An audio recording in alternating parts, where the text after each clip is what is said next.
Ever actually stop and think about how much time we spend each day just communicating with each other? Yeah, it's got to be a lot, right? It's a ton. When you really think about it, like you've got meetings, you're sending emails back and forth, casual texts with friends, even just talking to your family when you get home, it all adds up. That's true. That's true. I never thought about it like that. And that's kind of what we're diving into today, communication.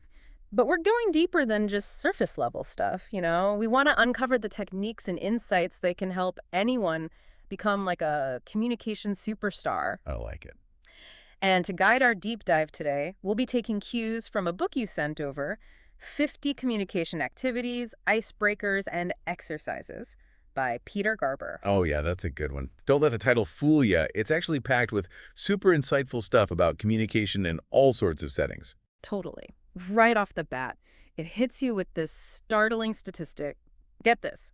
We spend roughly 70% of our waking hours communicating in some form. Wow.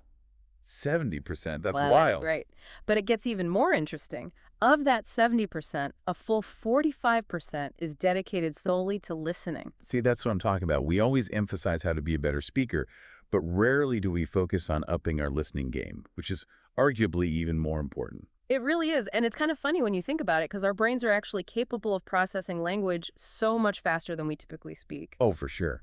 I think I read somewhere that our brains can handle something like 1,000 words per minute. Yeah, something like that. While the average person speaks at a rate of around 150 words per minute, so there's this huge gap there. Huge. Yeah. So the question is, what's going on in that downtime? Well, if I'm being honest, sometimes my mind totally wanders. Like, I'll be in a meeting, nodding along, but then I realize I haven't actually absorbed a word because I'm mentally planning out my grocery list. Uh-huh. Yeah, I've been there.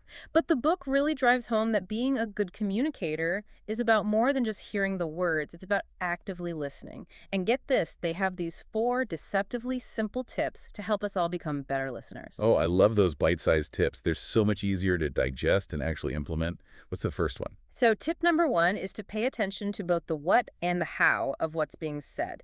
Basically, it's about reading between the lines, picking up on those nonverbal cues like body language, tone of voice, facial expressions, the whole shebang. Because sometimes what someone isn't saying speaks volumes, right? Totally. Like, think about a time when maybe you were in a negotiation at work, and on the surface, everything seemed to be going great.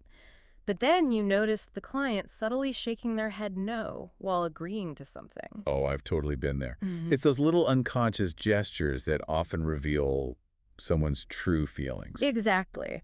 So, tip number 2, and this one's tough, I'll admit, is to resist the urge to plan your response while the other person is still talking. Ugh, that is so hard. It's like my brain automatically goes into compose reply mode before the person has even finished their thought. Right. It's like we're so focused on formulating the perfect witty comeback that we miss half of what's actually being said.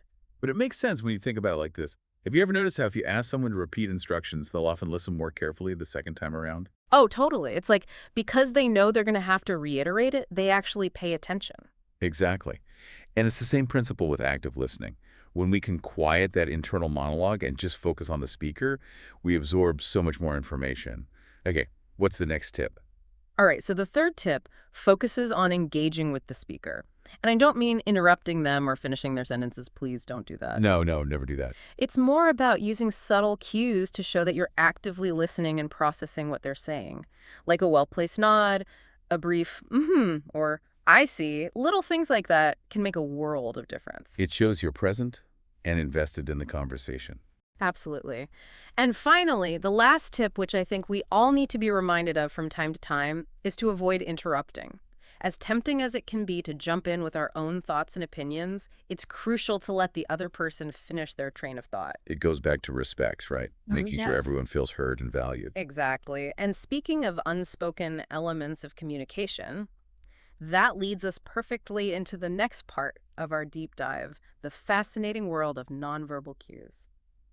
It's funny, right? We put so much effort into choosing the right words, but often the most powerful messages are sent without us saying anything at all. It's so true. It's like when you think about those awkward silences or those knowing glances, they speak volumes. Like they really do. And this book, it calls those unspoken signals silent messages. And they're just as important as any verbal communication. Totally. Like, imagine you're in a team meeting and someone shoots down an idea with a sigh. Oof, yeah. That sigh can be way more disheartening than any constructive criticism. Absolutely. And it's especially crucial for those in leadership roles. A manager who's constantly checking their watch while someone's talking. Yeah, not exactly screaming, I'm engaged in this conversation. Exactly. They might be saying all the right things, but their body language screams the opposite message. Actions speak louder than words, as they say. So how do we learn to decode these silent messages? Well, this book breaks down communication into what it calls the 3 levels of communication. Oh yeah, I remember reading about that. What was it again? So the first level is vocabulary, basically, the actual words we use. And this only makes up like 7% of the overall message we convey. 7%. Seriously. That's wild. I know, right? It seems crazy. But then the next level is voice inflection, which comes in at a slightly more significant 38%.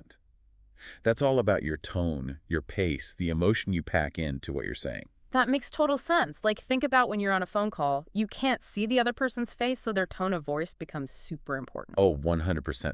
In fact, the book says that with phone calls, since there are no visuals, voice inflection shoots up to a whopping 88% importance. Wow, 88%. So then what does that leave? The rest must be all about. Nonverbal cues, all those things like body language, posture, facial expressions, they make up a massive 55% of our communication. It's like you can tell what someone's going to say before they even open their mouth just by their body language. Exactly. Our bodies often reveal our true feelings, even if we try to hide them. It's true. So we've got these 3 levels: words, how we say them, and our body language. What happens when they don't match up? That's when you get those pesky mixed messages. Oh, the worst. Like when someone says, sure, I'd be happy to help with that, but they're rolling their eyes. Classic mixed message. It's like their words are saying one thing, but their tone and body language are telling a totally different story. And the book points out that this happens all the time, particularly at work. You've got to be so mindful of all 3 levels. But even with all that said, sometimes choosing the right words is still the hardest part. All right, so we're back, and we've covered a lot of ground: the power of listening, those silent but mighty nonverbal cues. But now let's talk about the words themselves. Right, because those are important too. They are. I mean, we saw those percentages earlier. Words alone might only account for a small chunk of the overall message. Yeah, but they're still a crucial piece of the puzzle, wouldn't you say? Absolutely. Like, think about it. One poorly chosen word can completely derail an otherwise fantastic presentation. And this is where the book brings up this idea of weasel words. Ah, yes. Weasel words. Have you ever heard of those? Oh, for sure. They sound kind of cute and harmless, but they can really muddy the waters of communication. They're those vague, slippery terms people use when they want to avoid giving a straight answer or soften the blow of something potentially negative. Right. Like, instead of saying, we'll get this done by Friday, it's all, we'll try our best, or hopefully it'll be ready soon. Exactly. And it's like, what does soon even mean? A day, Yeah. a week, Yeah. a month. Right. It leaves so much room for interpretation and misinterpretation. And especially in a professional setting where clear deadlines and expectations are so important. So how do we combat those weasel words? Well, the book contrasts them with what it calls the useful words test. These are those strong, unambiguous terms that leave no room for doubt. We're talking words like precisely, critical inventory level, deadline. You get the idea. It's about being direct, clear, and leaving no room for misinterpretation.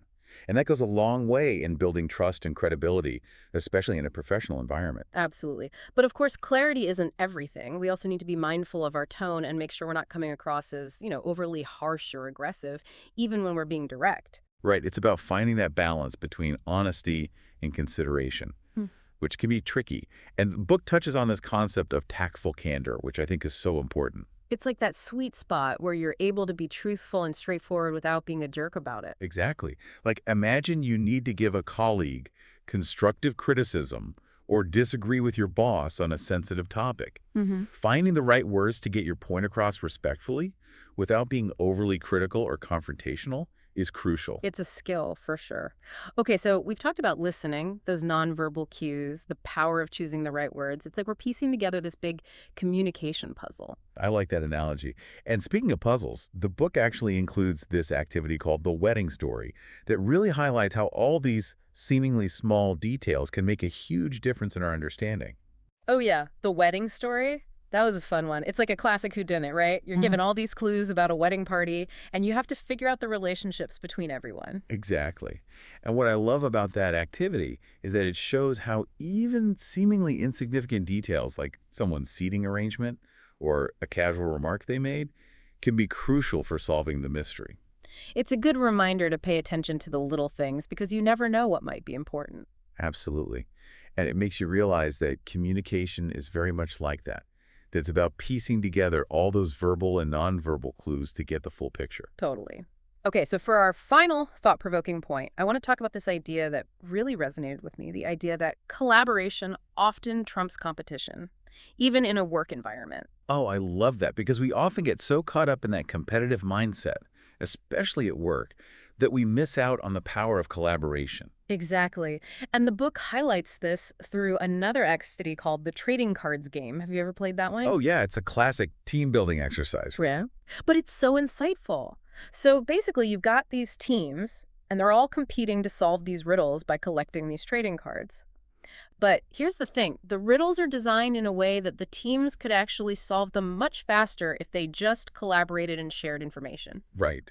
But everyone's so focused on winning, on being the first to crack the code, that they don't even think to collaborate. Exactly. It's like that ingrained competitive spirit kicks in, and we forget that sometimes working together can actually lead to better and faster results for everyone. It's a powerful message for sure. It really is. So here's a final thought for our listeners. Think about your own workplace.